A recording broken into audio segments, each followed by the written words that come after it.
السلام علیکم ورحمۃ اللہ وبرکاتہ۔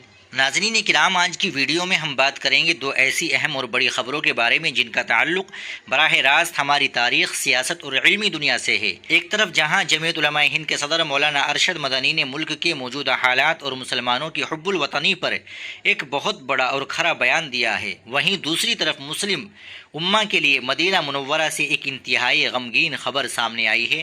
یہ دونوں خبریں کیا ہیں، آئیے تفصیل سے جانتے ہیں۔ پہلی بڑی خبر کی بات کریں تو نئی دہلی سے جمعیت علماء ہند کے صدر مولانا ارشد مدنی نے ایک ٹویٹ کے ذریعے ملک کے موجودہ سیاسی حالات اور تاریخ پر کھل کر بات کی ہے۔ انہوں نے ان لوگوں کو آئینہ دکھایا ہے جو مسلمانوں کی حب الوطنی پر سوال اٹھاتے ہیں۔ مولانا مدنی نے کہا ہے کہ ہندوستان کی آزادی کی تاریخ مسلمانوں کی بے شمار قربانیوں سے بھری پڑی ہے۔ ہمارے بزرگوں نے انگریزوں کی غلامی کے آگے کبھی سر نہیں جھکایا ہے اور ملک کے لیے اپنی جانیں قربان کر دی۔ انہوں نے گہرے دکھ کا اظہار کرتے ہوئے کہا کہ آج یہ انتہائی افسوسناک بات ہے کہ جن لوگوں کے آباء و اجداد نے ملک کو آزاد کرایا، آج انہی کی نسلوں کی وفاداری پر شک کیا جا رہا ہے اور انہیں جھوٹے الزامات سے جوڑا جا رہا ہے۔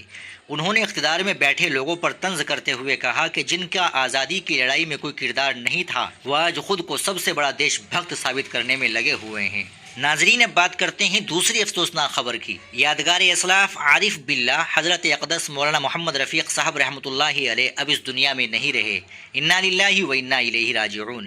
کچھ ہی وقت پہلے مدینہ منورہ میں ان کا انتقال ہو گیا ہے۔ حضرت مولانا محمد رفیق صاحب ایک عظیم علمی شخصیت تھے۔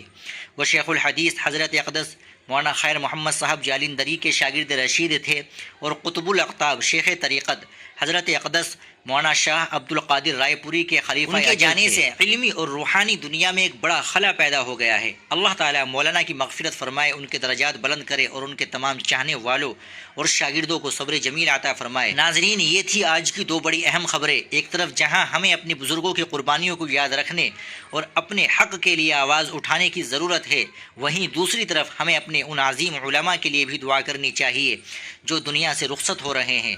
آپ کو مولانا ارشد مدنی کے اس بیان پر کیا کہنا ہے؟ کمنٹ سیکشن میں اپنی رائے ضرور شیئر کریں۔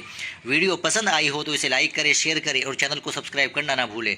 ملتے ہیں انشاءاللہ اگلی ویڈیو کے ساتھ۔ السلام علیکم ورحمۃ اللہ وبرکاتہ۔